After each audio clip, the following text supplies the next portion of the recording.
y'all, it's Victoria. Welcome back to my channel. In today's episode of Expat Offenders, we are discussing a very unique case. However, I want to preface by saying when I was doing research for this video, I could not find any information saying that the subject of this discussion was born outside of the UK, but I'm still going to discuss it as an expat case because I think it's so interesting. Now, let's get into it. So this article is from BBC News. The article is titled, Woman Who Wore Wigs to Citizenship Test Admits Fraud. First of all, I have so many questions.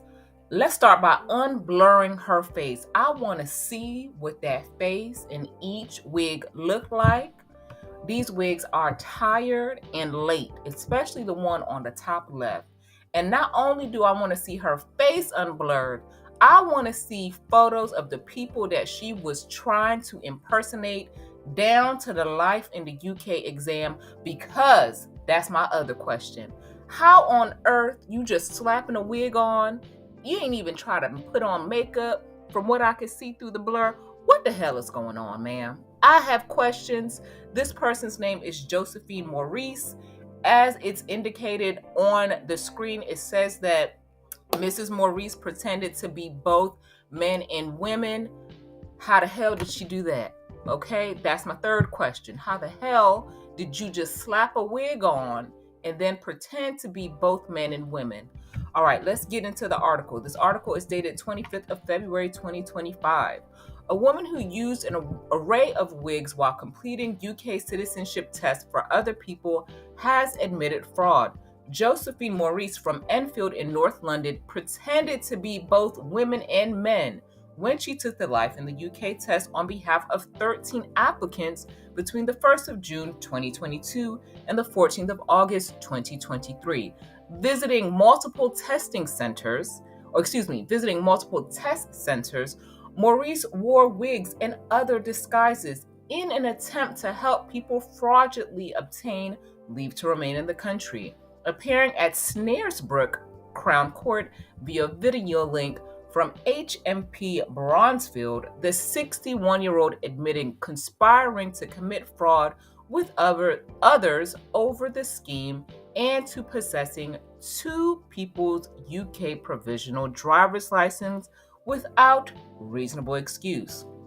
The next part of the article says motive was financial gain. The Life in the UK test is a requirement for anyone seeking to obtain indefinite leave to remain or to become a British citizenship. I have a video where I discuss how I became a permanent resident here in the UK, and I took the Life in the UK exam. So you can go back and watch that full video. After I get through the article, I'll give a synopsis of my experience with taking this exam. Okay. So it goes on to say Home Office Immigration Enforcement Criminal and Financial Investigation Inspector Philip Parr said that Maurice was believed to have orchestrated a premeditated plan to avoid detection, meticulously selecting disguises and test center locations across the country to evade the authorities.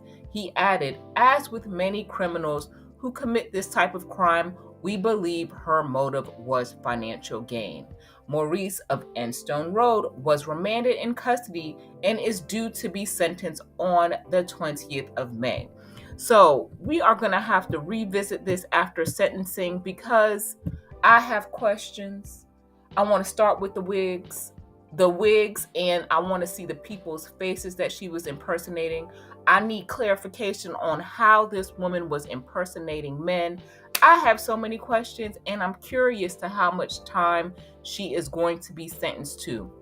All right, so I'm going to stop sharing my screen and share with you a bit of my experience when I took the Life in the UK exam.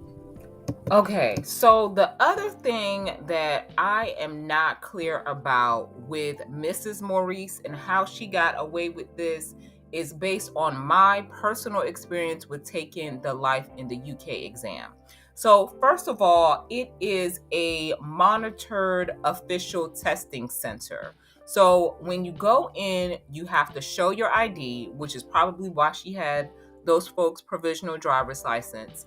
And not only do you have to show your ID, you essentially have to like basically show other information to prove your identity. So like proof that you have booked the appointment and things like that. So how did she even get past that first step is beyond me. Now, the test proctor that was at my site, you know, the CIA need to hire her. The FBI need to hire her, because the way that lady was on her job, she didn't let nothing slip past her, okay?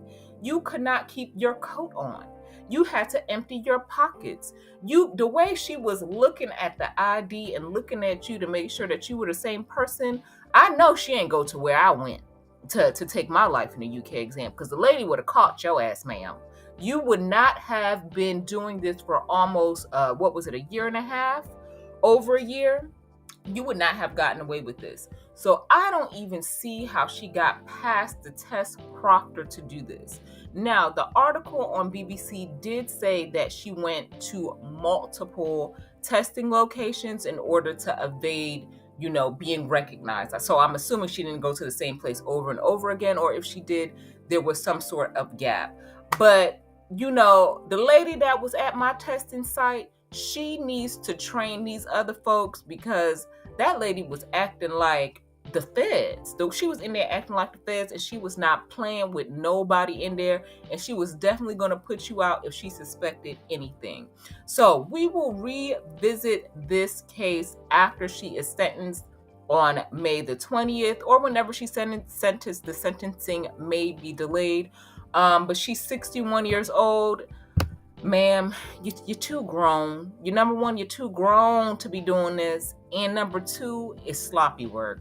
This is sloppy work, but this is so interesting to me as someone who went through this whole process of taking the life in the UK exam. It is intense, it is stressful, but just study for the exam. Every day, just take 30 minutes to an hour and study a little bit and do the practice test over and over again, and then you'll pass it. To me, it's never worth the risk of putting yourself at risk of losing your freedom for anything. Just do what you're supposed to do and keep your head above water and on the up and up. Thank you so much for watching this video. I post new videos every Monday. Make sure that you like, share, and subscribe to my channel, and I'll see y'all next time.